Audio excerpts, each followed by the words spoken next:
एक अपना वजीर भेजा सतगुरां दे बोल ते महाराज जी ने वो वचन आख्या, कह लगे असीं ते जंग करांगे।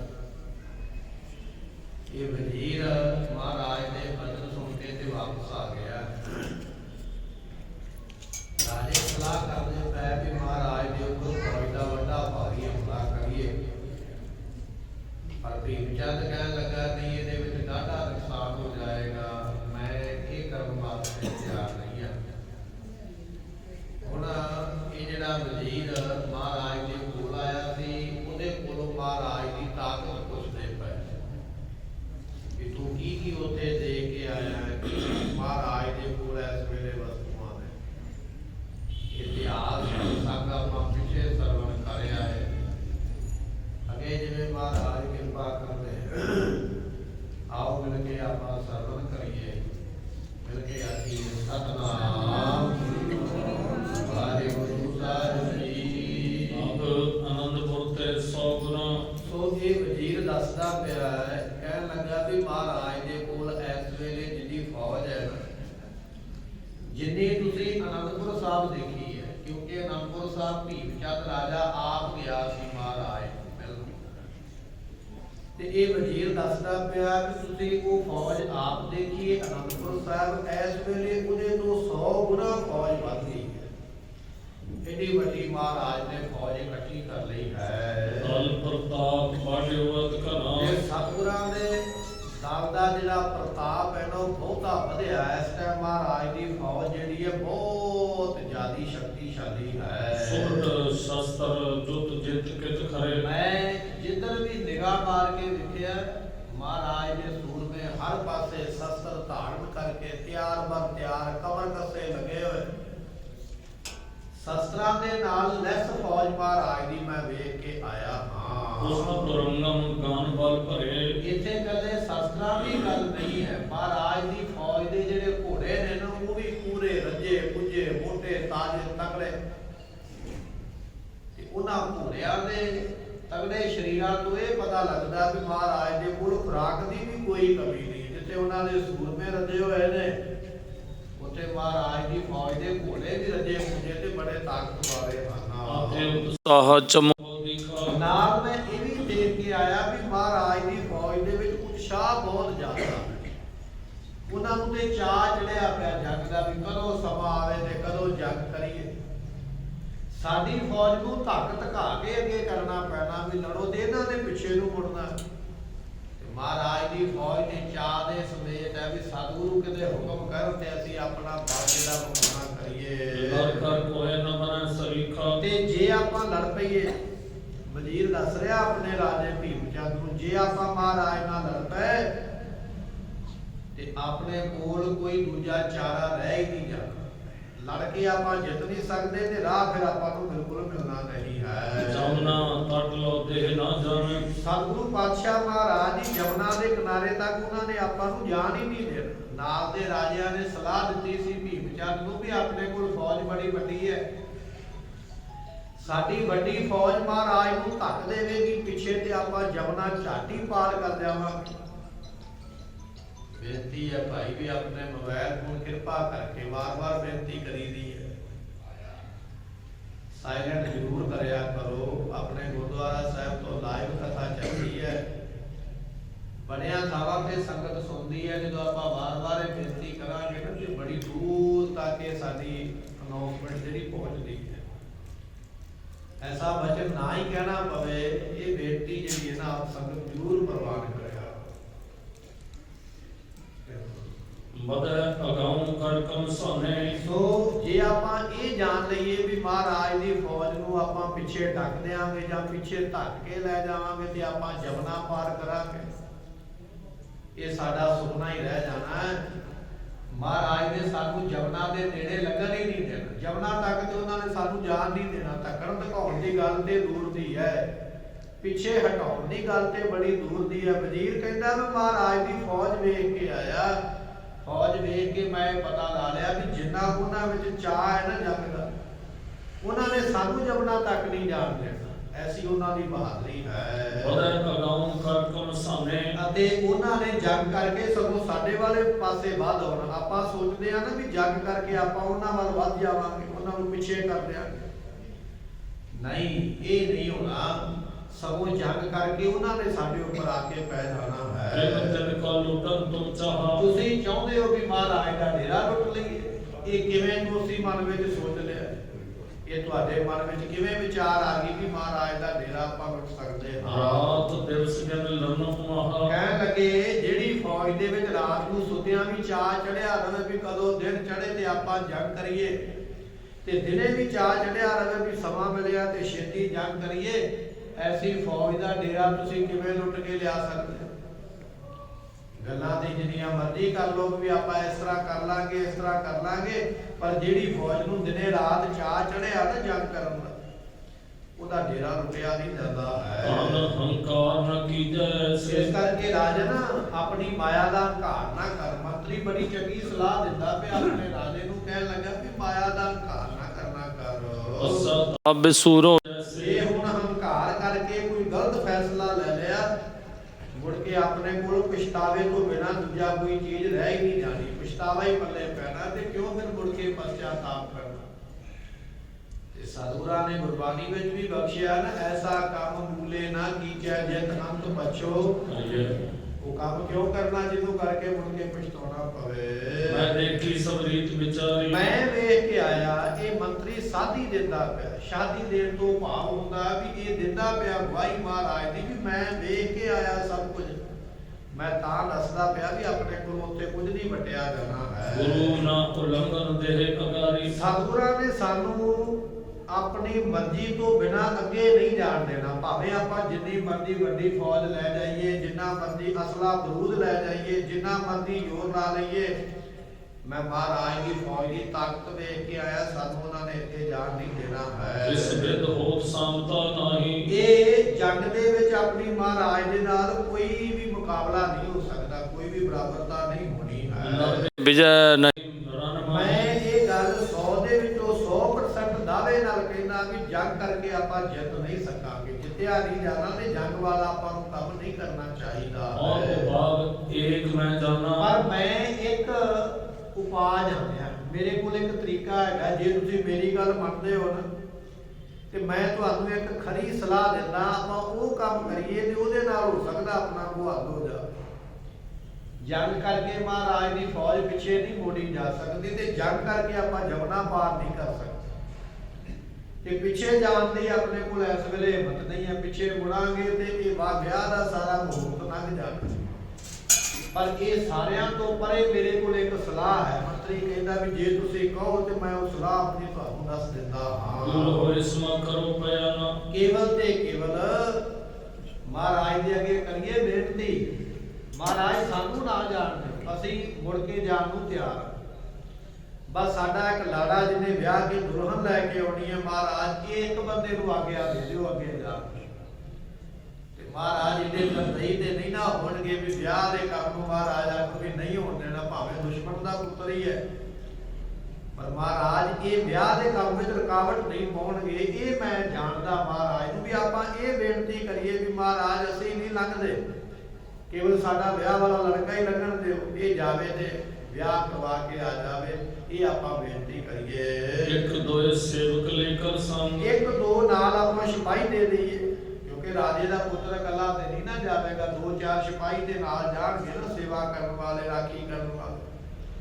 ਬਸ ਇੰਨੇ ਕੁ ਬੰਦਿਆਂ ਦੀ ਆਗਿਆ ਮਹਾਰਾਜ ਤੋਂ ਲੈਣਾ ਕਰੀਏ। ਸਾਲੁਕ ਗਮਨਿਓ ਜਾਏ ਸੰਗ। ਇਹ ਸਾਹਮਣੇ ਜਾਵੇ ਮਹਾਰਾਜ ਦੇ, ਲੋਕੇ ਨਾ ਜਾਵੇ, ਛੁਪ ਕੇ ਨਾ ਜਾਵੇ, ਸਾਹਮਣੇ ਜਿੱਥੇ ਮਹਾਰਾਜ ਬੈਠੇ ਨੇ ਉੱਥੋਂ ਦੀ ਇਹ ਜਾਣਾ ਕਰੇ। ਵਿਆਹ ਸਮੇਂ ਪਹੁੰਚੇ ਸਸੁਰਾਰੇ। ਤੇ ਇਹ ਆਪਣੇ ਸਹੁਰੇ ਘਰ ਵਿਆਹ ਦੇ ਸਮੇਂ ਪਹੁੰਚ ਸਕਦਾ, ਲਾੜਾ ਪਹੁੰਚ ਸਕਦਾ, ਵਿਆਹ ਵਾਲਾ ਇਹ ਜਿਹੜਾ ਲੜਕਾ ਇਹ ਪਹੁੰਚ ਸਕਦਾ। ਜਿਹੜਾ ਆਪਾਂ ਕਹਿੰਦੇ ਨਾ ਵੀ ਸ਼ਗਨ ਦਾ ਦਿਨ ਨੇੜੇ ਆ ਗਿਆ, ਮੁਹੂਰਤ ਦਾ ਦਿਨ ਨੇੜੇ ਆ ਗਿਆ, ਜੇ ਤੂੰ ਉਸੇ ਮੁਹੂਰਤ ਵਿੱਚ ਪੁੱਤਰ ਦਾ ਵਿਆਹ ਕਰਨਾ ਚਾਹਣਾ ਤੇ ਇਹਨੂੰ ਇਕੱਲੇ ਨੂੰ ਹੋਰ ਵੀ ਇਹ ਜਮਨਾ ਪਾਰ ਕਰੇ ਤੇ ਸਹੁਰੇ ਘਰ ਜਾ ਕੇ ਲਾਵਾਂ ਜਿਹੜੀਆਂ ਨੇ ਲੈ ਲੈਣਾ ਕਰੇ। ਇਹ ਫਿਰ ਕਾਜ ਕੋ ਸਾਰੇ। ਤੇ ਕੰਮ ਤੇ ਲਾਵਾਂ ਲੈਣ ਦਾ ਹੀ ਹੈ। ਜੇ ਆਪਾਂ ਨਾ ਵੀ ਜਾਵਾਂਗੇ ਤੇ ਲਾਲੇ ਦੀ ਜਾਇਆ ਗੱਲ ਬਣ ਜਾਣੀ ਹੈ। ਵਿਆਹ ਤੇ ਇਹਨੇ ਕਰਵਾਉਣਾ ਹੈ, ਆਪਣੇ ਜਾਇਆ ਜਾਂ ਨਾ ਜਾਇਆ ਕੋਈ ਬਹੁਤਾ ਫਰਕ ਨਹੀਂ ਪੈਣਾ ਹੈ। अपर जाने सब मार्ग दूजे। ਤੇ ਦੂਜੀ ਜਿੰਨੀ ਫੌਜ ਹੈ, ਜਿੰਨੇ ਸੰਬੰਧੀ ਨੇ, ਜਿੰਨੇ ਰਿਸ਼ਤੇਦਾਰ ਨੇ, ਇਹਨਾਂ ਸਾਰਿਆਂ ਨੂੰ ਹੁਕਮ ਕਰ ਵੀ ਇੱਥੋਂ ਪਿੱਛੇ ਮੁੜ ਜਾਣ ਤੇ ਜਿਹੜਾ ਦੂਜਾ ਰਸਤਾ ਨਾ ਵੱਲ ਪਾ ਕੇ ਆਉਣ ਵਾਲਾ, ਇਹ ਉਧਰ ਦੀ ਵੱਲ ਪਾ ਕੇ ਆ ਜਾ। ਕਿਉਂਕਿ ਆਪਣੇ ਤੇ ਮੁਸੀਬਤ ਇਹ ਹੈ ਵੀ ਆਪਾਂ ਉਹ ਸਾਹੇ ਵਾਲਾ ਦਿਨ ਨਹੀਂ ਅੱਗੇ ਵਧਾ ਸਕਦੇ, ਤੇ ਜਿਹੜਾ ਸਾਹਾ ਹੈ ਉਹ ਲੜਕਾ ਜਾ ਕੇ ਆਪਣਾ ਪੂਰਾ ਕਰ ਲਵੇ, ਵਿਆਹ ਵਾਲਾ ਇਹ ਕੰਮ ਕਰ ਲਵੇ, ਜਾ ਕੇ ਨਾਮਾਂ ਲੈ ਲਵੇ। ਆਪਾਂ ਉੱਪਰਲੇ ਰਸਤੇ ਦੀ ਵੱਲ ਪਾ ਕੇ ਜਿਹੜਾ ਹੋਰ ਕੋਈ ਰਸਤਾ 2-4 ਦਿਨ ਲੇਟ ਚਲੇ ਜਾਵਾਂਗੇ, ਬਾਕੀ ਜਿਹੜੇ ਰਹਿੰਦੇ ਸ਼ਗਨ ਵਿਹਾਰ ਨੇ ਉਹ ਜਾ ਕੇ ਆਪਾਂ ਕਰ ਲਵਾਂਗੇ। ਇਹ ਮੰਤਰੀ ਨੇ ਸਲਾਹ ਦਿੱਤੀ ਹੈ। चल कहता ਆਪਾਂ ਵੀ ਹੌਲੀ ਹੌਲੀ ਚੱਲ ਕੇ ਪਹੁੰਚ ਜਾਵਾਂਗੇ। 2-4 ਦਿਨ ਮਗਰੋਂ ਪਹੁੰਚਾਂਗੇ ਤੇ ਫਿਰ ਉੱਥੇ ਕਿਹੜਾ ਪਕੌੜੇ ਠੰਡੇ ਹੋ ਜਾਂਦੇ। 2-4 ਦਿਨ ਦਾ ਸਮਾਂ ਹੈ, ਇਹਨਾਂ ਸਮਾਂ ਤੇ ਆਪਾਂ ਨੂੰ ਤਿਆਰ ਕਰਨਾ ਚਾਹੀਦਾ ਹੈ। ਬਸ ਇਹੋ ਹੀ ਹੈ ਇੱਕ ਅੱਛਾ ਕਦਮ, ਚੰਗੀ ਸਲਾਹ ਜੇ ਮੰਨ ਲਵੋ ਤੇ ਇਹਦੇ ਨਾਲ ਮਸਲਾ ਹੱਲ ਹੋ ਸਕਦਾ ਹੈ। ਇਹਦੇ ਤੋਂ ਬਿਨਾ ਹੋਰ ਨਾ ਕੋਈ ਗੱਲ ਬਣਨੀ ਜੇ ਤੇ ਨਾ ਕੋਈ ਗੱਲ ਬਣ ਸਕਦੀ ਹੈ। ਇਹਦੇ ਤੋਂ ਬਿਨਾ ਹੋਰ ਕੋਈ ਦੂਜਾ ਉਪਾਅ ਹੈ ਨਹੀਂ। ਕੇਸਰੀ ਅਪਰ ਗੋਪਾਲ ਕਹਿਣ ਲੱਗੇ ਵੀ ਜਦੋਂ ਇਹ ਮੰਤਰੀ ਨੇ ਸਲਾਹ ਦਿੱਤੀ ਨਾ ਆਪਣੇ ਰਾਜੇ ਭੀਮ ਚੰਦ ਨੂੰ, ਕਿ ਉੱਥੇ ਕੇਸਰੀ ਚੰਦ ਰਾਜਾ ਤੇ ਗੋਪਾਲ ਚੰਦ ਰਾਜਾ ਦੋ ਬੈਠੇ ਹੋਏ ਸਨ। ਸਭਾ ਬੀਜ ਬੋਲੇ ਤਿਸਕਾ ਇਹ ਬੋਲ ਪਏ ਉਸੇ ਵੇਲੇ, ਗੱਲ ਸੁਣਦਿਆਂ ਵਜ਼ੀਰ ਦੀ, ਇਹ ਅੱਗੋਂ ਬੋਲਣ ਲੱਗੇ ਹਨ। ਕਹਾਂ ਬਾਤ ਤੈਂ ਕਹੀ ਵਜ਼ੀਰ, ਕਹਿਣ ਲੱਗੇ ਵਜ਼ੀਰ ਬੜੀ ਮਾੜੀ ਤੇ ਨਕਮੀ ਸਲਾਹ ਦਿੱਤੀ ਹੈ, ਇਹ ਤੂੰ ਕੀ ਕਹਿ ਦਿੱਤਾ? ਤੈਨੂੰ ਇਹੋ ਜੀ ਸਲਾਹ ਦਿੰਦਿਆਂ ਕੋਈ ਸ਼ਰਮ ਨਹੀਂ ਆਈ? ਇਹੋ ਜੀ ਬੜੀ ਨੀਵੀਂ ਸੋਚ ਵਾਲੀ, ਬੜੀ ਡਰਿਆਂ ਜਿਹਾ ਵਾਲੇ ਤੂੰ ਸਾਨੂੰ ਸਲਾਹ ਦੇਣਾ ਕੀਤੀ ਹੈ। ਆਪੋ ਨਾਹੇ ਨ ਜਾਣਿਓ ਵੀਰ, ਤੂੰ ਆਖਦਾ ਵੀ ਮਹਾਰਾਜ ਨੂੰ ਜਿੱਤਿਆ ਨਹੀਂ ਜਾਣਾ, ਉਹਨਾਂ ਕੋਲ ਫੌਜ ਬੜੀ ਵੱਡੀ ਹੈ, ਉਹਨਾਂ ਕੋਲ ਤਾਕਤ ਬੜੀ ਹੈ। ਕੀ ਗੱਲ ਤੈਨੂੰ ਅਸੀਂ ਨਹੀਂ ਲੱਗਦੇ ਤਾਕਤ ਵਾਲੇ? ਸਾਡਾ ਜ਼ੋਰ ਤੂੰ ਘੱਟ ਸਮਝਦਾ। ਕੇਸਰੀ ਚੰਦ ਰਾਜਾ ਮਾਰ ਖਾ ਕੇ ਗਿਆ ਮਹਾਰਾਜ ਦੇ ਕੋਲ ਅਨੰਦਪੁਰ ਸਾਹਿਬ ਦੇ ਵਿੱਚ। ਇਹ ਚਾਹੁੰਦਾ ਵੀ ਕਿਸੇ ਨਾ ਕਿਸੇ ਤਰੀਕੇ ਨਾਲ ਪੰਗਾ ਪਵੇ ਤੇ ਮੇਰੀ ਬੇਇੱਜ਼ਤੀ ਦਾ ਬਦਲਾ ਇਹ ਮੇਰਾ ਜੋ ਜੀਜਾ ਲੱਗਦਾ ਹੈ ਨਾ ਭੀਮ ਚੰਦ, ਇਹ ਲਵੇ। ਇਹ ਕੇਸਰੀ ਚੰਦ ਰਾਜਾ ਜਿਹੜਾ ਇਹ ਮਾਮਾ ਲੱਗਦਾ ਲੜਕੇ ਦਾ, ਵਿਆਹ ਵਾਲੇ ਦਾ। ਵਜ਼ੀਰ ਨੂੰ ਕਹਿੰਦਾ ਵੀ ਮੇਰੇ ਬਿਨਾ ਉੱਥੇ ਮਿਲਣੀ ਗਿਲਣੀ ਕਿਵੇਂ ਹੋਵੇਗੀ? ਤੂੰ ਆਖਦਾ ਵੀ ਲਾੜੇ ਦੇ ਨਾਲ 2-4 ਬੰਦੇ ਜਾਣ ਤੇ ਮੈਂ ਨਾ ਗਿਆ। ਇਹ ਸਲਾਹ ਤੇਰੀ ਠੀਕ ਨਹੀਂ ਹੈ। ਇਹ ਕੇਸਰੀ ਚੰਦ ਰਾਜਾ ਉਹ ਹੈ ਜਿਹੜਾ ਹਾਥੀ ਨੂੰ ਸ਼ਰਾਬ ਪਿਆ ਕੇ ਲਿਆਇਆ ਸੀ ਮਹਾਰਾਜ ਦੇ ਕਿਲੇ ਦਾ ਦਰਵਾਜ਼ਾ ਤੋੜਨ ਵਾਸਤੇ। ਤੇ ਭਾਈ ਉਦੈ ਸਿੰਘ ਜੀਆਂ ਨੇ ਇਸ ਕੇਸਰੀ ਚੰਦ ਰਾਜੇ ਦਾ ਫਿਰ ਸਿਰ ਵੱਢਿਆ ਸੀ ਬਰਸ਼ੇ ਦੇ ਨਾਲ, ਤੇ ਬਰਸ਼ੇ ਤੇ ਸਿਰ ਟੱਕ ਕੇ ਤੇ ਫਿਰ ਅਨੰਦਪੁਰ ਸਾਹਿਬ ਲੈ ਕੇ ਆਇਆ। ਇਹਦਾ ਅੰਤ ਇਸੇ ਤਰ੍ਹਾਂ ਹੀ ਹੋਣਾ ਹੈ, ਪਰ ਉਹ ਇਤਿਹਾਸ ਆਪਾਂ ਅੱਗੇ ਜਾ ਕੇ ਸਰਵਣ ਕਰ ਲੈਣਾ। ਇਹ ਉਹ ਕੇਸਰੀ ਚੰਦ ਹੈ। ਕਹਿਣ ਲੱਗਾ ਵੀ ਇਹ ਸਲਾਹ ਤੂੰ ਬਹੁਤੀ ਚੰਗੀ ਨਹੀਂ ਦਿੱਤੀ ਹੈ। ਤੁਰ ਸਭ ਇਹ ਤੂੰ ਸਾਨੂੰ ਡਰਪੋਕ ਸਮਝਦਾ, ਸਾਨੂੰ ਕਾਇਰ ਸਮਝਦਾ, ਸਾਨੂੰ ਬੁੱਧਤ ਸਮਝਦਾ ਵੀ ਅਸੀਂ ਡਰ ਕੇ ਮਹਾਰਾਜ ਤੋਂ ਪਿੱਛੇ ਮੁੜ ਜਾਣਾ ਕਰੀਏ। ਕਹਾਂ ਗੁਰੂ ਟਿਕ ਦੇਖਿਓ ਜਾਏ, ਤੂੰ ਇਹੋ ਜਿਹਾ ਗੁਰੂ ਕੋਲ ਕੀ ਵੇਖ ਕੇ ਆ ਗਿਆ ਜੋ ਸਾਡੇ ਕੋਲ ਨਹੀਂ? ਇਹ ਤੂੰ ਇਹ ਜਾਣਦਾ ਵੀ ਕੇਸਰੀ ਚੰਦ ਰਾਜੇ ਕੋਲ ਉਹਦੀ ਤਾਕਤ ਨਹੀਂ, ਉਹਨਾਂ ਬਲ ਨਹੀਂ, ਉਹਦੀ ਫੌਜ ਨਹੀਂ ਜਿੰਨੀ ਫੌਜ ਤਾਂ ਗੁਰੂ ਗੋਬਿੰਦ ਸਿੰਘ ਮਹਾਰਾਜ ਦੇ ਕੋਲ ਹੈ। ਤੂੰ ਮਹਾਰਾਜ ਦੇ ਕੋਲ ਇਹੋ ਜਿਹਾ ਕੀ ਵੇਖ ਕੇ ਆ ਗਿਆ ਜਿਹੜਾ ਸਾਡੇ ਕੋਲ ਨਹੀਂ ਹੈ? ਔਰ ਜਾਤ ਕੇ ਹੈ ਮਰਵੀਰ, ਤੂੰ ਇਹ ਦੱਸ ਵੀ ਮਹਾਰਾਜ ਦੇ ਕੋਲ ਕਿਹੜੀ ਜਾਤੀ ਦੇ ਸੂਰਮੇ ਨੇ, ਉਹਨਾਂ ਦੀ ਜਾਤ ਤੇ ਦੱਸ। ਜੇ ਤੇ ਕਿਸੇ ਚੰਗੀ ਜਾਤ ਦੇ ਹੋਣਗੇ ਤੇ ਫਿਰ ਤੇ ਮੰਨਿਆ ਵੀ ਲੜ ਸਕਦੇ, ਤੇ ਜੇ ਹੋਏ ਮਾਰੇ ਮੋਟੇ ਫੜੇ ਤੜੇ ਐਵੇਂ ਇਕੱਠੇ ਕੀਤੇ ਤੇ ਉਹ ਇਕੱਠੇ ਕੀਤਿਆਂ ਦੀ ਗਿਣਤੀ ਨਾ ਵੇਖ, ਉੱਥੇ ਤੇ ਸੂਰਮਤਾਈ ਦਾ ਪਤਾ ਦੇ ਮੈਦਾਨ ਵਿੱਚ ਹੋਣਾ। ਤੂੰ ਇਹ ਗੱਲ ਆਖਦਾ ਵੀ ਮਹਾਰਾਜ ਕੋਲ ਫੌਜ ਬੜੀ ਵੱਡੀ ਹੈ, ਪਰ ਇਹ ਦੱਸ ਵੀ ਉਹ ਫੌਜ ਜਿਹੜੀ ਮਹਾਰਾਜ ਦੇ ਕੋਲ ਹੈ ਉਹਨਾਂ ਫੌਜੀਆਂ ਦੀ ਜਾਤ ਕੀ ਹੈ, ਕਿਸ ਜਾਤ ਦੇ ਨਾਲ ਸੰਬੰਧ ਰੱਖਦੇ ਹਨ? ਜੋ ਰੱਖਿਓ ਤੀਰ, ਮਹਾਰਾਜ ਨੇ ਐਵੇਂ ਭੇਡਾਂ ਇਕੱਠੀਆਂ ਕਰ ਕਰਕੇ ਆਪਣੇ ਕੋਲ ਰੱਖੀਆਂ ਹੋਈਆਂ, ਉਹਨਾਂ ਤੋਂ ਲੜਿਆ ਨਹੀਂ ਜਾਣਾ। ਨਾ ਮਹਾਰਾਜ ਨੇ ਕਦੇ ਆਪ ਜੰਗ ਕੀਤਾ ਨਾ ਉਹਦੇ ਕਦੇ ਸੂਰਮਿਆਂ ਨੇ ਜੰਗ ਕੀਤਾ ਹੈ, ਤੇ ਮਹਾਰਾਜ ਨੇ ਐਵੇਂ ਗਿਣਤੀ ਵਧਾਉਣ ਵਾਸਤੇ ਲੋਕ ਇਕੱਠੇ ਕੀਤੇ ਹਨ। ਤੂੰ ਦੱਸ ਵੀ ਤੂੰ ਕਿੰਨੇ ਕੁ ਜਾਣੇ, ਤੂੰ ਵੇਖ ਕੇ ਆਇਆ ਸੂਰਮੇ, ਅੰਦਾਜ਼ਾ ਦੱਸ। 5000 ਹੋਵੇਗਾ, 10000 ਹੋਵੇਗਾ, ਤੂੰ ਕਿੰਨੇ ਸੂਰਮੇ ਨੇ ਜਿਹੜੇ ਵੇਖ ਕੇ ਆਇਆ? ਕਿੰਨੀ ਗਿਣਤੀ ਵਿੱਚ ਮਹਾਰਾਜ ਦੀ ਫੌਜ ਹੋ ਸਕਦੀ ਹੈ? ਤੱਕ ਆਸ ਕਿਸ ਵਿਦ ਸਵਧਾਨੇ, ਮਹਾਰਾਜ ਦੇ ਕੋਲ ਘੋੜੇ ਕਿੰਨੇ ਕੁ ਨੇ ਤੇ ਕਿੰਨੇ ਕੁ ਸੂਰਮੇ ਸਾਵਧਾਨ ਰਹਿਣ ਵਾਲੇ, ਜੰਗ ਕਰਨ ਵਾਲੇ? ਕਿਉਂਕਿ ਸਾਰੇ ਤੇ ਜੰਗ ਕਰਨ ਵਾਲੇ ਨਹੀਂ ਨਾ ਹੋਣਗੇ। ਕੁਝ ਉਹ ਹੋਣਗੇ ਜਿਹੜੇ ਵੈਦ ਹਕੀਮ ਹੋਣਗੇ, ਫੌਜ ਨੂੰ ਸਮੇਂ ਸਿਰ ਦਵਾਈ ਬੂਟੀ ਦੇਣ ਵਾਲੇ।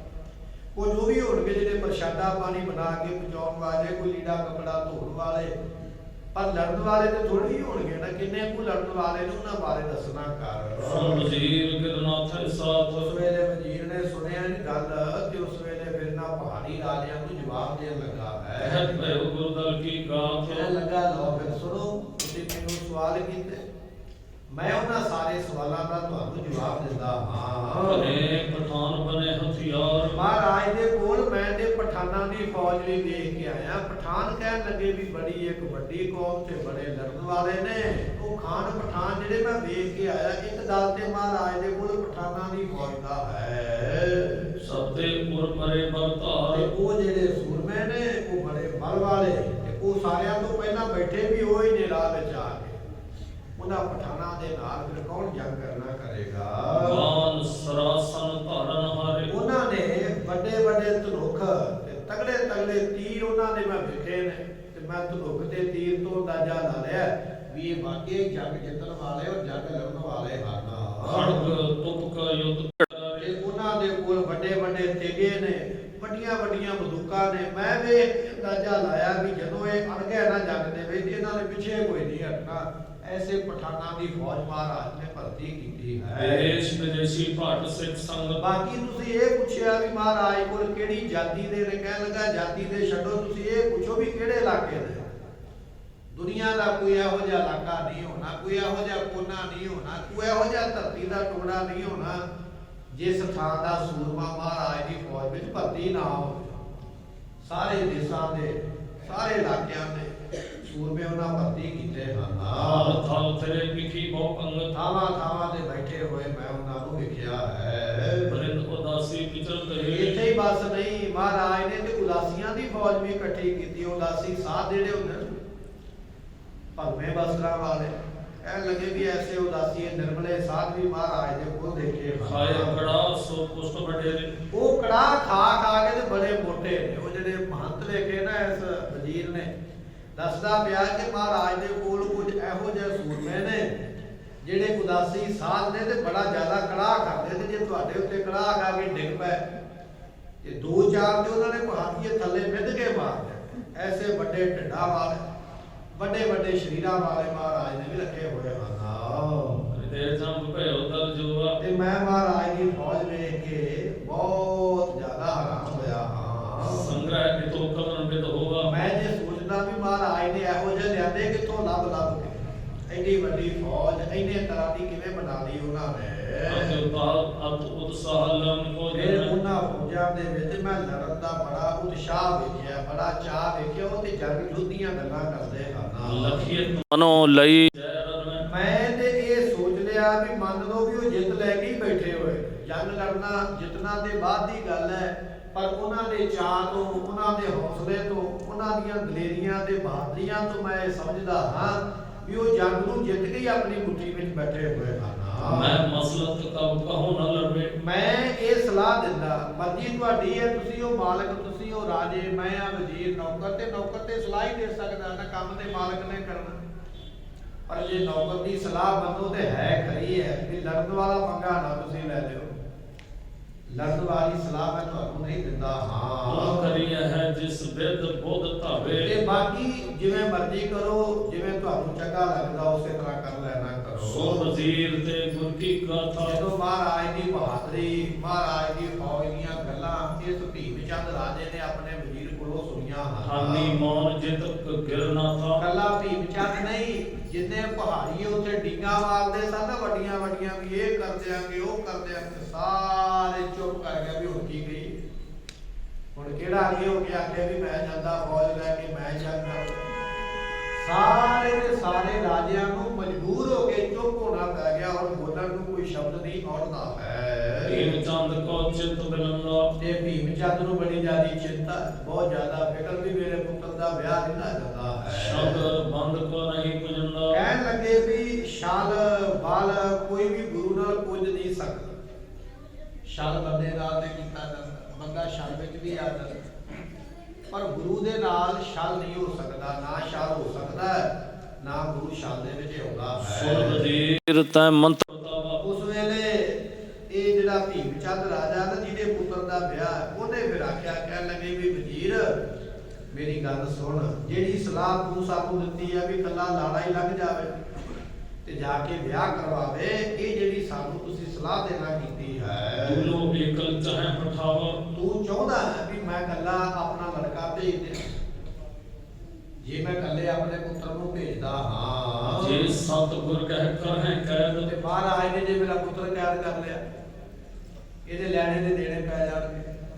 ਹੁਣ ਤੇ ਫੌਜ ਲੈ ਕੇ ਜਾਵਾਂਗਾ, ਲੜਾਂਗਾ, ਕੋਈ ਸਿਪਾਹੀ ਮਰਨਗੇ ਤੇ ਭੱਜ ਕੇ ਵਾਪਸ ਤੇ ਆ ਜਾਵਾਂਗਾ। ਕੱਲਾ ਆਪਣਾ ਪੁੱਤਰ ਭੇਜ ਦਿਆ ਤੇ ਮਹਾਰਾਜ ਉਦੋਂ ਉਹਨੂੰ ਫੜ ਕੇ ਆਖਣ ਵੀ ਆ ਜਾ, ਤੇਰੇ ਵਾਸਤੇ ਜੇਲ੍ਹ ਬਣਾਈ ਹੈ, ਤੈਨੂੰ ਜੇਲ੍ਹ ਵਿੱਚ ਸੇਵਾ ਕਰੀਏ। ਤੇ ਮੈਂ ਤੇ ਪੁੱਤਰ ਵਾਸਤੇ ਵਿਆਹ ਕਰਨ ਚੱਲਿਆ, ਨੌ ਘਰ ਵਿੱਚ ਲੈਣ ਚੱਲਿਆ, ਬਹੂ ਲੈਣ ਚੱਲਿਆ ਤੇ ਨੌ ਲਿਆਉਂਦਾ ਕਿਤੇ ਪੁੱਤਰ ਵੀ ਗਵਾ ਬੈਠਾ। ਕੀ ਗਰੰਟੀ ਹੈ? ਕੀ ਇਹ ਕੋਈ ਹੈ ਕੋਈ ਜ਼ਿੰਮੇਵਾਰ ਇਸ ਗੱਲ ਦਾ ਵੀ ਮੈਂ ਆਪਣਾ ਪੁੱਤਰ ਭੇਜਾਂਗਾ ਤੇ ਮਹਾਰਾਜ ਕੁਝ ਨਹੀਂ ਕਹਿਣ? ਰਾਜਾ ਹੈ ਨਾ, ਰਾਜਨੀਤੀ ਪੜਿਆ ਹੋਇਆ, ਸੋਚਦਾ ਸਾਰੇ ਪੱਖ ਪਿਆ।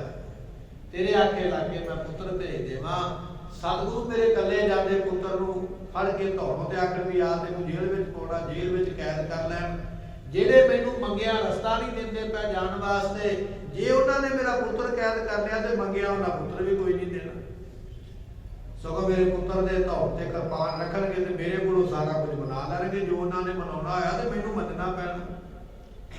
ਸਲਾਹ ਤੇ ਤੇਰੀ ਚੰਗੀ ਹੈ, ਪਰ ਇਸ ਗੱਲ ਦਾ ਕੀ ਭਰੋਸਾ ਵੀ ਮਹਾਰਾਜ ਮੇਰੇ ਪੁੱਤਰ ਨੂੰ ਕੁਝ ਨਹੀਂ ਕਹਿਣਗੇ। बहुत टावन कहा ਜੇ ਮਹਾਰਾਜ ਨੇ ਫੜ ਲਿਆ ਤੇ ਮੈਨੂੰ ਫਿਰ ਛਡਾਉਣ ਦੀ, ਆਪਣੇ ਪੁੱਤਰ ਨੂੰ ਛਡਾਉਣ ਦੀ ਮੇਰੇ ਕੋਲ ਤੇ ਕੋਈ ਉਮੀਦ ਨਹੀਂ ਹੈ, ਨਾ ਮੇਰੇ ਕੋਲ ਕੋਈ ਚਾਰਾ ਹੋਣਾ ਹੈ, ਨਾ ਮੇਰਾ ਮਹਾਰਾਜ ਦੇ ਅੱਗੇ ਜ਼ੋਰ ਚੱਲਣਾ ਹੈ। ਹੁਣ ਇਹ ਤੂੰ ਆਖਦਾ ਪਿਆ ਵੀ ਮਹਾਰਾਜ ਨੂੰ ਲੜਕੇ ਨਹੀਂ ਜਿੱਤਿਆ ਜਾਣਾ, ਜੇ ਪੁੱਤਰ ਫੜ ਲਿਆ ਤੇ ਜਿੱਤਿਆ ਤੇ ਫਿਰ ਵੀ ਨਹੀਂ ਜਾਣਾ, ਤੇ ਪੁੱਤਰ ਕਿਵੇਂ ਛਡਾਵਾਂ? ਜਿਹੜੀ ਹੁਣ ਮਾੜੀ ਮੋਟੀ ਆਸ ਹੈ ਵੀ ਚਲੋ ਵਿਆਹ ਅੱਜ ਨਹੀਂ ਹੋਵੇਗਾ ਤੇ ਅਗਲੇ ਮਹੀਨੇ ਅਗਲੇ ਸਾਲ ਕਦੇ ਤੇ ਮਹੂਰਤ ਆਵੇਗਾ ਨਾ, ਕਦੇ ਤੇ ਵਿਆਹ ਕਰ ਹੀ ਸਕਦਾ। ਤੇ ਜੇ ਫੜ ਕੇ ਉਹਨਾਂ ਕੈਦ ਕਰ ਲਿਆ ਤੇ ਮਹੂਰਤ ਭਾਵੇਂ ਜਿੱਦੇ ਮਰਜ਼ੀ ਆਈ ਜਾਣ, ਪੁੱਤਰ ਕਿੱਥੋਂ ਲਵਾਂਗਾ ਤੇ ਵਿਆਹ ਕਿਵੇਂ ਕਰਾਂ? ਇਹ ਮੇਰੇ ਗੱਲ ਦੇ ਮੇਰੇ ਮਨ ਦੇ ਵਿੱਚ ਬਹੁਤ ਵੱਡਾ ਕੰਮ ਪੈ ਗਿਆ प्रिय ਹੈ। सुत को ਮੈਂ ਆਪਣੇ ਪਿਆਰੇ ਪੁੱਤਰ ਨੂੰ ਐਸੇ ਵਿਗੜ ਵਿੱਚ ਪਾ ਦਿਆਂ। ਤੂੰ ਆਖਦਾ ਵੀ ਸ਼ੇਰ ਦੀ ਗੁਫਾ ਦੇ ਵਿੱਚੋਂ ਦੀ ਲੰਘ ਕੇ ਜਾ, ਮੈਂ ਆਪਣੇ ਪੁੱਤਰ ਨੂੰ ਸ਼ੇਰ ਦੇ ਮੂੰਹ ਅੱਗੇ ਕਿਵੇਂ ਛੱਡ ਸਕਦਾ? मोह ते सहयो न जाए कराला ਤੇ ਜੇ ਮੇਰੇ ਪੁੱਤਰ ਨੂੰ ਫੜ ਲਿਆ ਤੇ ਮੇਰੇ ਕੋਲੋਂ ਤੇ ਦੁੱਖ ਹੀ ਨਹੀਂ ਸਹਿਆ ਜਾਣਾ। ਮੈਂ ਤੇ ਆਪਣੇ ਪੁੱਤਰ ਦੇ ਵਿਛੋੜੇ ਵਿੱਚ ਦੁੱਖ ਵਿੱਚ ਹੀ ਮਰ ਜਾਣਾ, ਨਾ ਮੈਂ ਰਹਿਣਾ ਨਾ ਪੁੱਤਰ ਰਹਿਣਾ। ਮੰਤਰੀ ਤੇਰੀ ਸਲਾਹ ਮੈਨੂੰ ਕੋਈ ਬਹੁਤੀ ਚੰਗੀ ਨਹੀਂ ਜਾਪਦੀ, ਲੱਗਦਾ ਵੀ ਤੇਰੀ ਅੱਖ ਮੇਰੇ ਰਾਜ ਤੇ ਹੀ ਹੈ ਵੀ ਪਿਓ ਪੁੱਤਰ ਦੋਨੇ ਇਦਾਂ ਹੀ ਮਰ ਜਾਣ ਤੇ ਮੈਂ ਮਾਲਕ ਬਣ ਜਾਵਾਂ।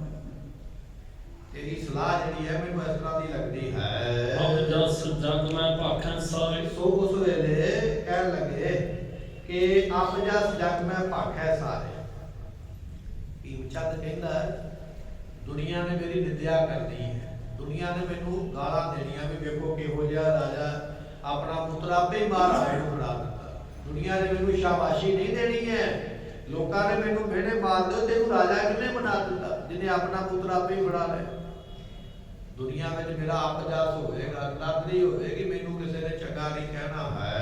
बोध अर बाल मेरो ਲੋਕਾਂ ਨੇ ਆਖਣਾ ਵੀ ਤੇਰੀ ਅਕਲ ਦਾ ਵੀ ਤ੍ਰਿਗਾਕਾਰ ਹੈ ਤੇ ਤੇਰੀ ਜਿਹੜਾ ਬਲ ਹੈ ਉਹਨੂੰ ਵੀ ਤ੍ਰਿਗਾਕਾਰ ਹੈ। 100 ਵਾਰੀ ਫਿੱਟੇ ਮੂੰਹ ਕਹਿ ਦਈਏ ਇੱਕ ਲਾਹਨਤ ਬਣ ਜਾਂਦੀ ਹੈ, 100 ਵਾਰੀ ਲਾਹਨਤਾਂ ਪਾ ਦਈਏ ਇੱਕ ਤ੍ਰਿਗ ਬਣ ਜਾਂਦੀ ਹੈ। ਲੋਕਾਂ ਨੇ ਮੈਨੂੰ ਇੰਨੀਆਂ ਲਾਹਨਤਾਂ ਪਾਉਣੀਆਂ, ਇੰਨੇ ਲੋਕਾਂ ਨੇ ਮੈਨੂੰ ਫਿੱਟੇ ਮੂੰਹ ਕਹਿਣਾ ਹੈ, ਮੇਰੀ ਅਕਲ ਨੂੰ ਔਰ ਮੇਰੀ ਤਾਕਤ ਨੂੰ। ਤੈਨੂੰ ਕੀ ਹੋਇਆ ਸੀ? ਤੂੰ ਕਿਉਂ ਨਹੀਂ ਆਪਣੇ ਪੁੱਤਰ ਦੇ ਨਾਲ ਅੱਗੇ ਗਿਆ? ਤੂੰ ਕਿਉਂ ਆਪਣਾ ਪੁੱਤਰ ਮਹਾਰਾਜ ਨੂੰ ਫੜਾ ਕੇ ਆ ਗਿਆ? ਲੋਕਾਂ ਨੇ ਮੈਨੂੰ ਐਸੇ ਮਿਹਣੇ ਦੇਣੇ ਹਨ। गुर को धन की चाह न कोई ਦੂਜੀ ਗੱਲ ਇਹ ਹੈ, ਮੰਨ ਲਓ ਵੀ ਮਹਾਰਾਜ ਮੇਰਾ ਪੁੱਤਰ ਫੜ ਲੈਂਦੇ ਤੇ ਮੈਂ ਲੈ ਕੇ ਜਾਵਾਂਗਾ ਪੈਸੇ ਵੀ ਮਹਾਰਾਜ ਇੰਨੇ ਪੈਸੇ ਲੈ ਲਓ, ਮੇਰਾ ਪੁੱਤਰ ਛੱਡ ਦਿਓ। ਪਰ ਪੈਸੇ ਵੀ ਤੇ ਤਾਂ ਹੀ ਲੈ ਕੇ ਜਾਵਾਂ ਜੇ ਮਹਾਰਾਜ ਨੂੰ ਧਨ ਦੀ ਇੱਛਾ ਹੋਵੇ। ਉਹਨਾਂ ਨੇ ਕਹਿਣਾ ਵੀ ਸਾਨੂੰ ਤੇ ਮਾਇਆ ਹੀ ਨਹੀਂ ਚਾਹੀਦੀ, ਲੈ ਜਾ ਆਪਣੀ ਇੱਧਰੋਂ ਲੈ ਕੇ ਆ। ਮੈਂ ਆਪਣੀ ਮਾਇਆ ਦੇ ਨਾਲ ਵੀ ਆਪਣੇ ਪੁੱਤਰ ਨੂੰ ਛੁਡਾ ਨਹੀਂ ਸਕਦਾ, ਕਿਉਂਕਿ ਜਦੋਂ ਕੋਈ ਕਰ ਲੈਂਦਾ ਕਿ ਕਿਸੇ ਨੂੰ ਗਵਾਹ ਕਰ ਲੈਂਦਾ ਤੇ ਉਹ ਫਰੌਤੀ ਮੰਗਦਾ, ਪੈਸੇ ਮੰਗਦਾ ਵੀ ਇਹਨੇ ਪੈਸੇ ਲੈ ਜਾ, ਦੇ ਕੇ ਜਾਓ ਤੇ ਇਹਨੂੰ ਲੈ ਜਾਓ। ਮੰਨ ਲਓ ਮਹਾਰਾਜ ਮੇਰੇ ਪੁੱਤਰ ਨੂੰ ਫੜ ਲੈਣ, ਮੈਂ ਭਾਵੇਂ ਕਹਾਂ ਵੀ ਮਹਾਰਾਜ ਪੈਸੇ ਲੈ ਲਓ ਤੇ ਸਤਿਗੁਰਾਂ ਨੇ ਕਹਿਣਾ ਵੀ ਸਾਨੂੰ ਤੇ ਪੈਸੇ ਦੀ ਲੋੜ ਕੋਈ ਨਹੀਂ। ਨਾ ਮਹਾਰਾਜ ਨੇ ਧਨ ਲੈ ਕੇ ਮੰਗਣਾ ਹੈ। जिसको दे मुचवाओ सोए ਤੇ ਕਹਿਣ ਲੱਗੇ ਵੀ ਕਿਹੜੀ ਚੀਜ਼ ਦੇਵਾਂ? ਜਿਸ ਕਰਕੇ ਮੇਰੇ ਪੁੱਤਰ ਨੂੰ ਮਹਾਰਾਜ ਛੱਡ ਦੇਣ। ਧਨ ਉਹਨਾਂ ਨੇ ਲੈਣਾ ਨਹੀਂ, ਧਨ ਹੀ ਮੈਂ ਦੇ ਸਕਦਾ ਪੁੱਤਰ ਦੇ ਵੱਟੇ ਕੀ ਦੇਵਾਂਗਾ, ਮਾਇਆ ਹੀ ਦੇਵਾਂਗਾ ਨਾ, ਸੋਨਾ ਚਾਂਦੀ ਦੇ ਦੇਵਾਂਗਾ, ਹੀਰੇ ਜਵਾਹਰਾਤ ਦੇ ਦੇਵਾਂਗਾ।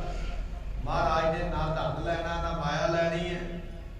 ਉਲਟਾ ਉਹਨਾਂ ਨੇ ਅਨੰਦਪੁਰ ਸਾਹਿਬ ਤੋਂ ਸੁਨੇਹਾ ਭੇਜ ਦੇਣਾ ਵੀ ਭੀਮ ਚੰਦ ਜੇ ਪੁੱਤਰ ਨੂੰ ਲੈਣਾ ਤੇ ਆਪ ਆ ਜਾ। ਜੇ ਮੈਂ ਜਾਵਾਂਗਾ ਪੁੱਤਰ ਨੂੰ ਛਡਾਉਣ ਵਾਸਤੇ ਤੇ ਮੈਨੂੰ ਵੀ ਉਹਨਾਂ ਨੇ ਉੱਥੇ ਬੰਦ ਕਰ ਲੈਣਾ ਵੀ ਆ ਜਾ, ਤੇਰੀ ਵੀ ਉਡੀਕ ਕਰਦੇ ਪਏ।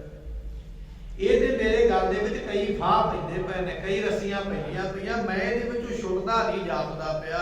ਮੈਂ ਤੇ ਸਗੋਂ ਮੁਸੀਬਤ ਵਿੱਚ ਇਸ ਸਕੀਮ ਦੇ ਨਾਲ ਜਿਹੜੀ ਸਲਾਹ ਤੂੰ ਦਿੱਤੀ ਹੈ ਇਹਦੇ ਕਰਕੇ ਤੇ ਮੈਂ ਸਗੋਂ ਜ਼ਿਆਦਾ ਫਸ ਜਾਣਾ, ਵੱਧ ਜਾਣਾ ਹੈ।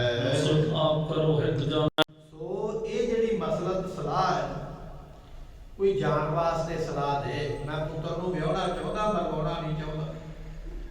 ਸਲਾਹ ਤੇਰੀ ਕੋਈ ਠੀਕ ਨਹੀਂ ਹੈ, ਮੈਂ ਪੁੱਤਰ ਦਾ ਵਿਆਹ ਕਰਨ ਚੱਲਿਆ, ਪਰ ਤੇਰੀ ਸਲਾਹ ਜਿਹੜੀ ਹੈ ਉਹ ਵਿਆਹ ਵਾਲੀ ਨਹੀਂ ਲੱਗਦੀ ਵੀ, ਤੇਰੀ ਸਲਾਹ ਜੇ ਪੁੱਤਰ ਮਰਵਾਉਣ ਵਾਲੀ ਲੱਗਦੀ ਪਈ ਹੈ। ਮੈਨੂੰ ਤੇਰੀ ਇਹ ਦਿੱਤੀ ਹੋਈ ਸਲਾਹ ਠੀਕ ਨਹੀਂ ਲੱਗੀ ਹੈ। ਜਦ ਦੂਲ ਹੋ ਸ਼੍ਰੀਨਗਰ ਪੈਣ ਕਹਿਣ ਲੱਗੇ ਵੀ ਇਹ ਮੇਰਾ ਪੁੱਤਰ ਜਾਵੇ ਕਿਵੇਂ ਸਹੁਰੇ ਘਰ। ਸ਼੍ਰੀਨਗਰ ਸ਼ਹਿਰ ਹੈ ਵੀ ਇਹ ਸ਼੍ਰੀਨਗਰ ਇਹਨੇ ਜਾਣਾ ਹੈ ਵਿਆਹ ਕਰਾਉਣ ਵਾਸਤੇ, ਇਹ ਜਾਵੇ ਕਿਵੇਂ ਇਹ ਦੱਸ। ਇਹ ਨਾ ਕਹਿ ਵੀ ਇਹਨੂੰ ਮਹਾਰਾਜ ਦੇ ਕੋਲ ਦੀ ਲੈ ਕੇ ਜਾਓ, ਮੈਂ ਇਹ ਕੰਮ ਬਿਲਕੁਲ ਨਹੀਂ ਕਰਨਾ ਹੈ। ਸੁਣ ਪ੍ਰਧਾਨ ਬਖਾਨੇ ਪੈਣ। ਉਸ ਵੇਲੇ ਸੁਣ ਕੇ ਨਾ ਸਾਰੇ ਵਜਨ, ਇਹ ਜਿਹੜਾ ਪ੍ਰਧਾਨ ਸੀ ਨਾ ਮੰਤਰੀ, ਮੁੱਖ ਮੰਤਰੀ, ਇਹਨੇ ਫਿਰ ਸੁਣ ਕੇ ਰਾਜੇ ਦੀ ਗੱਲ ਤੇ ਅੱਗੋਂ ਜਵਾਬ ਦਿੱਤਾ ਹੈ। ਉਹ ਕਿਰੇ ਅੰਦਰ ਕਿਉਂ ਜਾਣੇ ਭੈਣ। ਕਹਿਣ ਲੱਗੇ ਉਹ ਰਾਜਾ ਕਿਉਂ ਇੰਨਾ ਡਰਦਾ ਪਿਆ।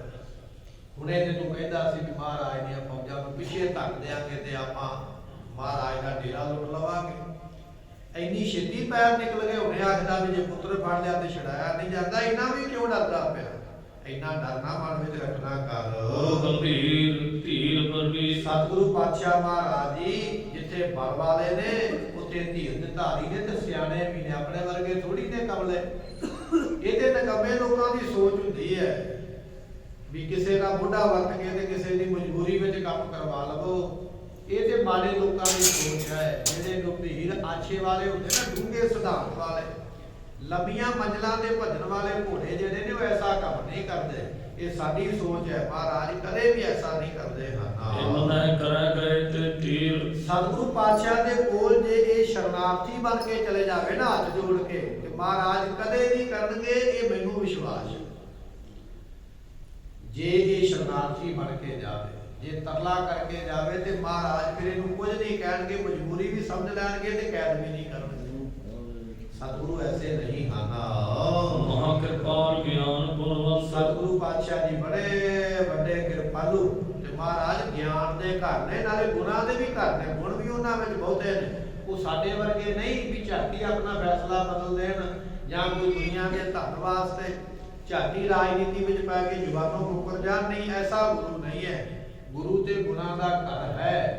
ਸਤਿਗੁਰੂ ਐਸਾ ਕਦੇ ਨਹੀਂ ਕਰਨਗੇ, ਉਹਨਾਂ ਦੀ ਐਸੀ ਸੋਚ ਨਹੀਂ ਹੈ। ਅਸਕਾਰਜ ਨਹਿ ਕਰਹਿ ਕਦੰਤ। ਮਹਾਰਾਜ ਕਦੇ ਵੀ ਇਸ ਤਰ੍ਹਾਂ ਦਾ ਕੰਮ ਨਹੀਂ ਕਰਨਗੇ। ਉਹ ਚਿੰਤ ਹੋਏ ਸੁਤ ਪਠ ਦੀਜੈ। ਮੇਰੀ ਗੱਲ ਜੇ ਮੰਨਦਾ ਹੈ ਤੇ ਚਿੰਤਾ ਨਾ ਕਰ, ਆਪਣੇ ਪੁੱਤਰ ਨੂੰ ਭੇਜ। ਜੇ ਮੇਰੀ ਗੱਲ ਮੰਨਦਾ ਹੈ, ਤੈਨੂੰ ਮੇਰੀ ਗੱਲ ਚੰਗੀ ਲੱਗਦੀ ਹੈ, ਸਲਾਹ ਚੰਗੀ ਲੱਗਦੀ ਤੇ ਮੇਰੀ ਸਲਾਹ ਇਹ ਹੈ ਵੀ ਚਿੰਤਾ ਨਾ ਕਰ, ਆਪਣੇ ਪੁੱਤਰ ਨੂੰ ਭੇਜ। ਸਤਿਗੁਰੂ ਕੁਝ ਨਹੀਂ ਕਹਿਣਗੇ, ਇਹ ਵਜ਼ੀਰ ਕਹਿ ਰਿਹਾ ਹੈ। ਮਾਰਗ ਅਪਰ ਆਪ ਗੰਗੀਜੈ। ਤੇ ਬਾਕੀ ਹੋਰ ਕਿਸੇ ਰਸਤੇ ਥਾਂ ਨਹੀਂ, ਆਪ ਚਲੇ ਜਾਓ। ਤੁਸੀਂ ਰਸਤਾ ਕੋਈ ਹੋਰ ਲੱਭ ਲਵੋ, ਕਿਉਂਕਿ ਮਹਾਰਾਜ ਦਾ ਵੈਰ ਤੁਹਾਡੇ ਨਾਲ ਹੈ। ਤੁਸੀਂ ਫਿਰ ਮਹਾਰਾਜ ਦੇ ਸਾਹਮਣੇ ਨਾ ਗੁਨਾਹ ਕਰੋ। ਮਸਲਤ ਸਾਰਮਾਨ ਇਹ ਮੇਰੀ। ਇਹ ਮੇਰੀ ਸਲਾਹ ਹੈ ਤੇ ਬੜੀ ਚੰਗੀ ਉੱਤਮ ਹੈ। ਮੰਨਣੀ ਹੈ ਕਿ ਨਹੀਂ ਮੰਨਣੀ ਉਹ ਤੇਰੀ ਮਰਜ਼ੀ ਹੈ, ਕਿਉਂਕਿ ਪੁੱਤਰ ਵੀ ਤੇਰਾ ਤੇ ਵਿਆਹ ਵੀ ਤੇਰੇ ਪੁੱਤਰ ਦਾ ਹੈ, ਔਰ ਵੈਰ ਵੀ ਤੇਰਾ ਹੀ ਹੈ ਗੁਰੂ ਘਰ ਦੇ ਨਾਲ।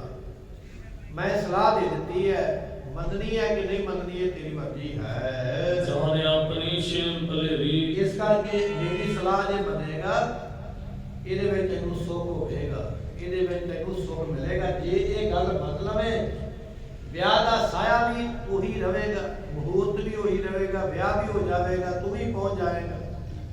ਇਹਦੇ ਵਿੱਚ ਆਪਾਂ ਨੂੰ ਸਾਰੀ ਗੱਲਾਂ ਜਿਹੜੀਆਂ ਨੇ ਉਹ ਸਿੱਧੀਆਂ ਨੇ, ਕੋਈ ਵੀ ਆਪਾਂ ਨੂੰ ਘਾਟਾ ਨਹੀਂ ਹੈ। ਪਾਏ ਨਹੀਂ ਬਣਿਆ ਵੇ। ਇਹਦੇ ਤੋਂ ਬਿਨਾ ਰਾਜਿਆ ਆਪ ਸੋਚ ਲਾ, ਸਾਡੇ ਕੋਲ ਕੋਈ ਉਪਾਅ ਹੈ ਹੀ ਨਹੀਂ ਹੈ। ਹੋਰ ਕੀ ਕਰ ਸਕਦੇ ਆ, ਨਾ ਕੁਝ ਹੋਰ ਹੋ ਸਕਦਾ ਹੈ। जिस ते श्री नगर में जावे ਆਪਾਂ ਫਿਰ ਸ਼੍ਰੀਨਗਰ ਕਿਵੇਂ ਪਹੁੰਚਾਂਗੇ? ਤੇਰੇ ਕੁੜਮਾਂ ਦੇ ਘਰ, ਤੇਰੇ ਪੁੱਤਰ ਦੇ ਸਹੁਰਿਆਂ ਦੇ ਘਰ ਹੋਰ ਕੋਈ ਪਹੁੰਚਣ ਦਾ ਨਾ ਕੋਈ ਤਰੀਕਾ ਹੈ ਤੇ ਨਾ ਸਾਡੇ ਕੋਲ ਕੋਈ ਸਲਾਹ ਹੈ। दोहरा जतन अनेक विचार के भीम चंद गिराए ਅਨੇਕ ਤਰ੍ਹਾਂ ਦੀਆਂ ਜੁਗਤੀਆਂ ਸੋਚਦਾ ਹੈ। ਭੀਮ ਚੰਦ ਰਾਜਾ ਇੰਨੀ ਛੇਤੀ ਮੰਨਣ ਵਾਲਾ ਨਹੀਂ, ਇਸ ਗੱਲ ਤੇ ਆਉਣ ਵਾਲਾ ਨਹੀਂ। ਬੜੇ ਦਾ ਪੇਜ ਸੋਚੇ, ਬੜੀਆਂ ਗੱਲਾਂ ਚਾਰ ਸਵੇਰੇ ਤੋਂ ਸੋਚਦਾ ਕਿ ਇਹ ਕਰਾਂਗਾ ਫਿਰ ਇਹ ਹੋ ਜਾਵੇਗਾ, ਇਹ ਕਰਾਂਗਾ ਤੇ ਇਹ ਹੋ ਜਾਵੇਗਾ। ਸਾਰੀਆਂ ਗੱਲਾਂ ਬੈਠ ਕੇ ਸੋਚ ਕੇ ਵਿਚਾਰ ਕੇ ਉਸ ਵੇਲੇ मान्य मंत्र वजीर को और निर्पण समझाए ਦੂਜੇ ਰਾਜਿਆਂ ਨੂੰ ਪੁੱਛਿਆ, ਕਹਿਣ ਲੱਗਾ ਰਾਜਿਓ ਤੁਹਾਡੀ ਕੀ ਸਲਾਹ ਹੈ? ਵਜ਼ੀਰ ਕਹਿੰਦਾ ਵੀ ਮੇਰੇ ਪੁੱਤਰ ਨੂੰ ਮਹਾਰਾਜ ਨਹੀਂ ਫੜਨਗੇ, ਇਹ ਸ਼ਰਨਾਰਥੀ ਬਣ ਕੇ ਚਲਾ ਜਾਵੇ। ਤੁਸੀਂ ਕੀ ਕਹਿੰਦੇ ਹੋ? ਤੁਹਾਡੀ ਕੀ ਵਿਚਾਰ ਹੈ ਕਿ ਇਹ ਕੰਮ ਕਰਨਾ ਚਾਹੀਦਾ ਕਿ ਨਹੀਂ ਕਰਨਾ ਚਾਹੀਦਾ? ਤੁਸੀਂ ਵੀ ਆਪਣੀ ਸਲਾਹ ਦੇਣੀ जो ਕਰੋ। भई सुनो सैल नाथन बच मेरे ਉਸ ਵੇਲੇ ਬਚਨ ਹੋਇਆ। ਭੀਮ ਚੰਦ ਕਹਿਣ ਲੱਗਾ ਰਾਜਿਆਂ ਨੂੰ, ਕਹਿਣ ਲੱਗੇ ਰਾਜਿਓ ਇਹ ਗੱਲ ਦੇ ਉੱਪਰ ਚੰਗੀ ਤਰ੍ਹਾਂ ਵਿਚਾਰ ਕਰਿਓ, ਰਾਜਨੀਤੀ ਨਾ ਕਰਿਓ। ਮੇਰੇ ਪੁੱਤਰ ਦੀ ਜ਼ਿੰਦਗੀ ਦਾ ਸਵਾਲ ਹੈ। ਮੈਂ ਤੁਹਾਨੂੰ ਆਪਣੇ ਭਰਾ ਜਾਣ ਕੇ, ਸਕੇ ਜਾਣ ਕੇ, ਮਿੱਤਰ ਜਾਣ ਕੇ ਸਲਾਹ ਮੰਗਾਂਗਾ, ਇਹਦੇ ਵਿੱਚ ਰਾਜਨੀਤੀ ਨਾ ਕੋਈ ਕਰਿਓ ਕਿ ਤੁਸੀਂ ਮੇਰੇ ਬਚਨ ਸੁਣਨਾ ਕਰੋ।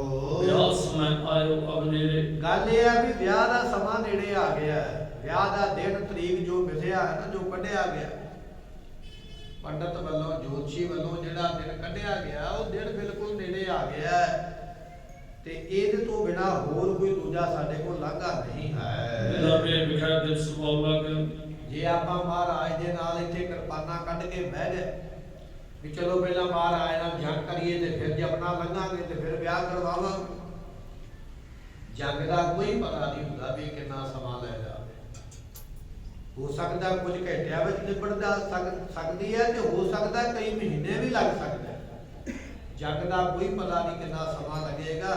ਜੇ ਆਪਾਂ ਤਲਵਾਰਾਂ ਸੂਤ ਲਈਆਂ, ਬੰਦੂਕਾਂ ਵਿੱਚ ਗੋਲੀਆਂ ਭਰ ਲਈਆਂ, ਜੰਗ ਇੱਕ ਵਾਰੀ ਸ਼ੁਰੂ ਹੋਇਆ ਤੇ ਇਹਦਾ ਕੋਈ ਪਤਾ ਨਹੀਂ ਕਿ ਕਿੰਨੇ ਦਿਨ ਇਸਨੇ ਲੈ ਜਾਣੇ ਹਨ। एक दल बल को गुरने पगे ਕਿਉਂਕਿ ਇਹ ਤੇ ਮੈਂ ਵੀ ਜਾਣਦਾ, ਭੀਮ ਚੰਦ ਵੀ ਕਹਿ ਰਿਹਾ ਰਾਜਿਆਂ ਨੂੰ, ਕਹਿੰਦਾ ਵੀ ਇਹ ਗੱਲ ਤੇ ਮੈਂ ਵੀ ਜਾਣਦਾ ਵੀ ਮਹਾਰਾਜ ਮੈਦਾਨ ਛੱਡ ਕੇ ਭੱਜਣ ਵਾਲੇ ਨੇ।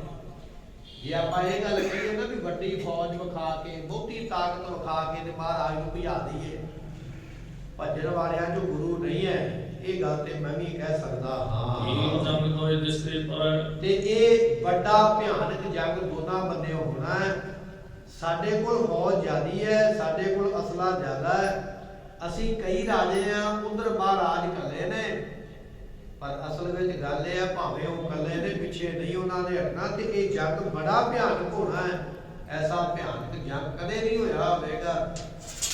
ਇੱਕ ਰਾਜਾ ਦੂਜੇ ਨਾਲ ਲੜਦਾ ਹੈ, ਇਹ ਗੱਲ ਤੇ ਵੱਖਰੀ ਹੈ, ਪਰ ਇੰਨੇ ਰਾਜੇ ਇਕੱਠੇ ਹੋ ਕੇ ਲੜਨ ਉਹ ਵੀ ਗੁਰੂ ਦੇ ਨਾਲ, ਇਹੋ ਜਿਹਾ ਇਤਿਹਾਸ ਨਾ ਕੋਈ ਬਣਿਆ, ਨਾ ਕੋਈ ਇਹੋ ਜਿਹੀ ਵੀਰਤਾ ਹੋਈ ਹੈ। ਇਹ ਜੰਗ ਨੇ ਬੜਾ ਭਿਆਨਕ ਰੂਪ ਲੈ ਲੈਣਾ ਹੈ। दोनों चनु सुट पलता है ਕਿਉਂਕਿ ਸਾਡੀ ਫੌਜ, ਹੁਣ ਰਾਜਾ ਆਪਣੀ ਫੌਜ ਨੂੰ ਮਾੜੀ ਤੇ ਨਹੀਂ ਨਾ ਕਹੇਗਾ, ਨਾ ਆਪਣੇ ਮਿੱਤਰਾਂ ਦੀ ਫੌਜ ਨੂੰ ਮਾੜਾ ਕਹੇਗਾ। ਆਪਣੀ ਫੌਜ ਦੀ ਪ੍ਰਸ਼ੰਸਾ ਕਰਦਾ ਵੀ ਸਾਡੀ ਫੌਜ ਵੀ ਬੜੇ ਬਲ ਵਾਲੀ ਹੈ ਔਰ ਉਧਰੋਂ ਗੁਰੂ ਪਾਤਸ਼ਾਹ ਦੀ ਫੌਜ, ਗੁਰੂ ਕੇ ਸਿੱਖ ਵੀ ਬਹੁਤੇ ਬਲ ਵਾਲੇ ਹਨ। हटने जाए लाज निर्वाह ਤੇ ਇਹ ਹਟਣਗੇ ਨਹੀਂ ਪਿੱਛੇ। ਸਾਡੀ ਫੌਜ ਨੂੰ ਆਪਣੀ ਲਾਜ ਹੋਣੀ ਹੈ ਵੀ ਜੇ ਜੰਗ ਮੈਦਾਨ ਵਿੱਚੋਂ ਭੱਜੇ ਤੇ ਲੋਕਾਂ ਨੇ ਮਿਹਣੇ ਦੇਣੇ। ਉਧਰ ਗੁਰੂ ਦੀ ਫੌਜ ਹੈ, ਗੁਰੂ ਦੀ ਫੌਜ ਦੇ ਪਿੱਛੇ ਹਟਣਾ ਹੀ ਨਹੀਂ ਹੈ। ਉਹ ਤੇ ਬਚਨ ਕਰਦੇ ਵੀ ਸੂਰਾ ਸੋ ਪਹਿਚਾਨੀ ਹੈ ਜੋ ਜ਼ਰਾ ਦੀਨ ਕਹਿ ਹੇਤ ਪੁਰਜਾ ਕੱਟ ਮਰੈ ਕਬੂ ਨਾ ਛੱਡੈ ਖੇਤ। ਉਹ ਤੇ ਇਹ ਪੜਦੇ ਰਹਿੰਦੇ ਹਰ ਵੇਲੇ ਦਿਨੇ ਰਾਤ ਵੀ ਮੈਦਾਨ ਨਹੀਂ ਛੱਡਣਾ ਤੇ ਮਰਨਾ ਮਨਜ਼ੂਰ ਹੈ। ਤੇ ਜਿਹੜੇ ਦਿਨੇ ਰਾਤ ਐਸਾ ਬਚਨ ਪੜਦੇ ਨੇ ਉਹ ਮੁੜਨਗੇ ਨਹੀਂ, ਉਹ ਭਜਣਗੇ ਨਹੀਂ। ਇਸ ਗੱਲ ਨੂੰ ਮੈਂ ਜਾਣਦਾ ਹਾਂ। वो जाने तब क्या हो जाए ਤੇ ਜੇ ਜੰਗ ਸ਼ੁਰੂ ਹੋ ਗਿਆ, ਭੀਮ ਚੰਦ ਆਪਣੇ ਰਾਜਿਆਂ ਨਾਲ ਸਲਾਹ ਕਰਦਾ ਵੀ ਜੇ ਜੰਗ ਸ਼ੁਰੂ ਹੋ ਗਿਆ ਫਿਰ ਤੇ ਰੱਬ ਦੇ ਹੱਥ ਡੋਰੀਆਂ ਨੇ ਪਤਾ ਨਹੀਂ ਕੀ ਬਣ ਜਾਵੇ, ਕਿਹੜਾ ਦਲ ਭਾਰੀ ਪੈ ਜਾਵੇ, ਕਿਹੜਾ ਕਮਜ਼ੋਰ ਪੈ ਜਾਵੇ, ਕੀ ਹੋ ਜਾਵੇ, ਇਸ ਗੱਲ ਨੂੰ ਕੋਈ ਨਹੀਂ ਜਾਣਦਾ। ब्याह काज पूर्ण करो ਤੇ ਵਿਆਹ ਫਿਰ ਭਾਵੇਂ ਹੋਵੇ ਤੇ ਭਾਵੇਂ ਨਾ ਹੋਵੇ, ਇਹ ਵੀ ਕੋਈ ਨਹੀਂ ਜਾਣਦਾ। ਕਿਸੇ ਨੂੰ ਨਹੀਂ ਪਤਾ ਵੀ ਵਿਆਹ ਫਿਰ ਹੋਵੇਗਾ ਕਿ ਨਹੀਂ ਹੋਵੇਗਾ। ਇਸ ਕਰਕੇ ਮੇਰੀ ਬੇਨਤੀ ਇਹ ਹੈ, ਮੈਂ ਮੰਨਦਾ ਵੀ ਤੁਸੀਂ ਬੜੇ ਬਹਾਦਰ ਹੋ, ਮੇਰੇ ਰਾਜੇ ਹੋ, ਮੇਰੇ ਮਿੱਤਰ ਹੋ, ਪਰ ਮੇਰੀ ਬੇਨਤੀ ਇਹ ਹੈ ਵੀ ਜਗ ਜੋਤ ਦੀਆਂ ਗੱਲਾਂ ਪਰੇ ਕਰਕੇ ਤੇ ਮੇਰੇ ਪੁੱਤਰ ਦੇ ਵਿਆਹ ਵਾਸਤੇ ਸੋਚੋ ਵੀ ਕੀ ਕਰੀਏ। ਆਪਣੀ ਸਲਾਹ ਦੇਣਾ ਕਰੋ। ਮਨ ਕੋ ਸੰਗ ਲਰੋ ਨਹਿ ਤਰੋ। ਤੇ ਫਿਰ ਮੈਂ ਤੁਹਾਨੂੰ ਇਹ ਵਿਸ਼ਵਾਸ ਦਿਵਾਉਂਦਾ ਹਾਂ, ਮੈਂ ਤੁਹਾਨੂੰ ਇਹ ਨਹੀਂ ਕਹਿੰਦਾ ਵੀ ਆਪਾਂ ਮਹਾਰਾਜ ਨਾਲ ਜੰਗ ਨਹੀਂ ਕਰਨਾ, ਜੰਗ ਜ਼ਰੂਰ ਕਰਨਾ, ਪਰ ਇਸ ਵੇਲੇ ਨਾ ਕਰੀਏ। ਇਸ ਵੇਲੇ ਮੇਰੇ ਪੁੱਤਰ ਦਾ ਵਿਆਹ ਕਰੋ, ਆਪਾਂ ਰਲ ਕੇ ਇਹ ਕੰਮ ਕਰੀਏ। ਵਿਆਹ ਹੋਣ ਤੋਂ ਮਗਰੋਂ ਆਪਾਂ ਵਿਹਲੇ ਹੋ ਜਾਣਾ ਤੇ ਫਿਰ ਮਹਾਰਾਜ ਨੂੰ ਘੇਰ ਲਵਾਂਗੇ, ਫਿਰ ਪਾਤਸ਼ਾਹ ਨਾਲ ਜੰਗ ਕਰਾਂਗੇ। ਅਮਰਿ ਤਜੋ ਅਪਰ ਮਗ ਗਮ। ਇਸ ਕਰਕੇ ਮੇਰੀ ਬੇਨਤੀ ਮੰਨ ਲਵੋ, ਹੁਣ ਗੁੱਸਾ ਛੱਡ ਦਿਓ। ਭਾਰੀ ਰਾਜਿਆਂ ਨੂੰ ਗੁੱਸਾ ਦੇ ਵੈਸੇ ਪਹਿਲਾਂ ਵੀ ਕੋਈ ਨਹੀਂ ਹੈ, ਉਹ ਵੀ ਤੈਨੂੰ ਹੀ ਅੱਗੇ ਲਾਉਂਦੇ ਪਏ ਵੀ ਤੂੰ ਜਾ ਕੇ ਅੱਗੇ ਲੜ। ਉਹਦੇ ਕੇਵਲ ਫੂਕ ਛਕਾਉਣ ਵਾਲੇ ਨੇ, ਪਰ ਇਹ ਰਾਜਾ ਉਹਨਾਂ ਨੂੰ ਕਹਿਣ ਲੱਗਾ ਵੀ ਤੁਹਾਡੇ ਗੁੱਸੇ ਦਾ ਮੈਨੂੰ ਡਾਢਾ ਪਤਾ, ਤੁਸੀਂ ਆਪਣਾ ਗੁੱਸਾ ਠੰਡਾ ਕਰੋ ਤੇ ਜੰਗ ਦੀ ਗੱਲ ਨੂੰ ਛੱਡ ਦੇਣਾ ਕਰੋ। ਔਰ ਆਏ ਗੁਰੂ ਗਮ ਕੋ ਦਮਨੋ। ਤੇ ਹੁਣ ਆਪਾਂ ਵਿਆਹ ਕਰੀਏ, ਜਿਵੇਂ ਵੀ ਹੋ ਸਕਦਾ ਹੈ। ਵਿਆਹ ਤੋਂ ਬਾਅਦ ਵਿੱਚ ਫਿਰ ਆਪਾਂ ਫੌਜ ਚਾੜਾਂਗੇ, ਫਿਰ ਮਹਾਰਾਜ ਦੀ ਫੌਜ ਨੂੰ ਆਪਾਂ ਮਲ ਦਿਆਂਗੇ, ਨਾਸ ਕਰ ਦਿਆਂਗੇ, ਖਤਮ ਕਰ ਦਿਆਂਗੇ। ਮੇਰੀ ਬੇਨਤੀ ਮੰਨ ਕੇ ਵਿਆਹ ਬਾਰੇ ਸੋਚਣਾ ਕਰੋ ਜੀ। ਫਤਿਹ ਸ਼ਾਹ ਕੋਲੇ ਉਸ ਵੇਲੇ ਫਤਿਹ ਸ਼ਾਹ ਨੂੰ ਨਾਲ ਲੈ ਕੇ ਇਹੋ ਉਠਾਏ ਤਤੇ ਕਰ ਤੇ ਜਾਣੇ। ਮੈਂ ਜੰਗ ਕਰਕੇ ਫਿਰ ਇੱਥੋਂ ਉਠਾ ਦਿਆਂ। ਇਹ ਭੀਮ ਚੰਦ ਰਾਜਾ ਸਲਾਹ ਕਰਦਾ ਪਿਆ, ਮੇਰਾ ਕੁੜਮ ਮੰਨਣਾ ਫਤਿਹ ਸ਼ਾਹ ਰਾਜਾ ਸ਼੍ਰੀਨਗਰ ਦਾ, ਤੇ ਮੈਂ ਉਹਨੂੰ ਨਾਲ ਲੈ ਲਵਾਂਗਾ। ਆਪਾਂ ਸਾਰੇ ਇਕੱਠੇ ਹੋ ਕੇ ਫਿਰ ਮਹਾਰਾਜ ਨੂੰ ਮੁਕਤਾ ਸਾਹਿਬ ਦੇ ਵਿੱਚੋਂ ਉੱਠਣ ਤੇ ਮਜਬੂਰ ਕਰ ਦਿਆਂਗੇ, ਮਜਬੂਰ ਕਰਾਂਗੇ ਮਹਾਰਾਜ ਨੂੰ ਇਹ ਉੱਠ ਕੇ ਚਲੇ ਜਾਣਾ ਕਰਨਾ। ਸਭ ਵਿਰੋਧੀ ਬਣਿਓ ਮਹਾਨ। ਕਿਉਂਕਿ ਗੁਰੂ ਇਸ ਵੇਲੇ ਮੇਰੇ ਇਕੱਲੇ ਦਾ ਨਹੀਂ, ਸਾਰਿਆਂ ਦਾ ਵਿਰੋਧੀ ਬਣ ਗਿਆ, ਸਾਰੇ ਰਾਜਿਆਂ ਦਾ ਇਸ ਦਾ ਵਿਰੋਧ ਹੋ ਗਿਆ ਹੈ। ਐਸੇ ਪਸੰਦ ਹੈ ਕਿਸ। ਅਸੀਂ ਫਿਰ ਕਿਉਂ ਵਸਣ ਦਿਆਂਗੇ ਭਾਈ ਇੱਥੇ, ਜਦੋਂ ਇਹ ਸਾਡਾ ਇਲਾਕਾ, ਅਸੀਂ ਇੱਥੋਂ ਦੇ ਰਾਜੇ ਆ, ਜਦੋਂ ਮਹਾਰਾਜ ਹੋਈ ਵਿਰੋਧੀ ਗਏ ਤੇ ਫਿਰ ਇਹਨਾਂ ਨੂੰ ਕਿਉਂ ਵਸਣ ਦਈਏ। ਬਿਗੜ ਵਿਸਾਰ ਵਿਆ ਮੈਂ ਡਾਲ। ਇਹਨਾਂ ਨੇ ਬੜਾ ਵੱਡਾ, ਮੈਨੂੰ ਆਹ ਗੱਲ ਭੁੱਲਣੀ ਨਹੀਂ ਹੈ। ਰਾਜਾ ਕਹਿੰਦਾ ਵੀ ਆਹ ਗੱਲ ਨਹੀਂ ਭੁੱਲਣੀ ਵੀ ਮੈਂ ਪੁੱਤਰ ਦਾ ਵਿਆਹ ਕਰਨ ਜਾਂਦਾ ਪਿਆ, ਇਹਨਾਂ ਨੇ ਮੇਰਾ ਰਾਹ ਰੁਕਿਆ। ਐਡਾ ਵੱਡਾ ਬਿਗੜ ਜਿਹੜਾ ਗੁਰੂ ਨੇ ਮੇਰੇ ਪੁੱਤਰ ਦੇ ਵਿਆਹ ਵਿੱਚ ਪਾਇਆ, ਮੈਂ ਇਹ ਗੱਲ ਸਾਰੀ ਜ਼ਿੰਦਗੀ ਨਹੀਂ ਭੁੱਲਣੀ ਹੈ। ਇਸ ਗੱਲ ਦਾ ਮੈਂ ਬਦਲਾ ਗੁਰੂ ਪਾਤਸ਼ਾਹ ਤੋਂ ਜ਼ਰੂਰ ਲੈਣਾ ਹੈ। ਇਸ ਪਲਟੋ ਮੈਂ ਲਿਓ ਮਿਸਾਲਾ। ਇਹਦਾ ਪਲਟਾ ਮੈਂ ਲਵਾਂਗਾ। ਪਲਟਾ ਤੋਂ ਭਾਵ ਹੁੰਦਾ ਬਦਲਾ, ਮੈਂ ਇਹਦਾ ਬਦਲਾ ਜ਼ਰੂਰ ਲਵਾਂਗਾ। ਗੁਰੂ ਨੂੰ ਛੱਡਾਂਗਾ ਨਹੀਂ, ਮਾਫ ਨਹੀਂ ਕਰਾਂਗਾ। ਇਹ ਗੱਲ ਮੈਂ ਦਿਲੋਂ ਭੁਲਾਵਾਂਗਾ ਨਹੀਂ। ਅੱਜ ਮੇਰੇ ਪੁੱਤਰ ਦੇ ਵਿਆਹ ਵਿੱਚ ਰੁਕਾਵਟ ਪਾਈ ਹੈ, ਰਾਹ ਮੱਲ ਕੇ ਅੱਜ ਗੁਰੂ ਪਾਤਸ਼ਾਹ ਬੈਠ ਗਏ, ਮੈਂ ਇਸ ਗੱਲ ਦਾ ਬਦਲਾ ਜ਼ਰੂਰ ਲਵਾਂਗਾ। ਇਹ ਰਾਜਾ ਹੋਰ ਕਿਹੜੀਆਂ ਕਿਹੜੀਆਂ ਗੱਲਾਂ ਇਹਨਾਂ ਰਾਜਿਆਂ ਨਾਲ ਕਰਦਾ। ਇਹ ਰਾਜੇ ਕੀ ਸਲਾਹ ਦਿੰਦੇ ਕਿ ਇਹ ਮੰਨ ਜਾਣਗੇ ਇਕੱਲੇ ਲਾੜੇ ਨੂੰ ਉਥੋਂ ਅੱਗੇ ਲਗਾਉਣ ਵਾਸਤੇ, ਜਾਂ ਮਹਾਰਾਜ ਅੱਗੋਂ ਕੀ ਕੌਤਕ ਵਰਤਾਉਣਗੇ, ਇਹ ਆਪਾਂ ਕੱਲ੍ਹ ਦੇ ਜਵਾਬ ਵਿੱਚ ਸਰਵਣ ਕਰਾਂਗੇ। ਸਮੇਂ ਦੀ ਸਮਾਪਤੀ ਖੁਦਾ ਦੀ ਮੁਆਫੀ, ਜੇ ਕਹਿ ਕਦਾ ਹੈ ਨਾ ਝੂਠੀ ਹੈ, ਬਖਸ਼ਣ ਹਾਰ ਬਖਸ਼ਦਾ ਹੈ।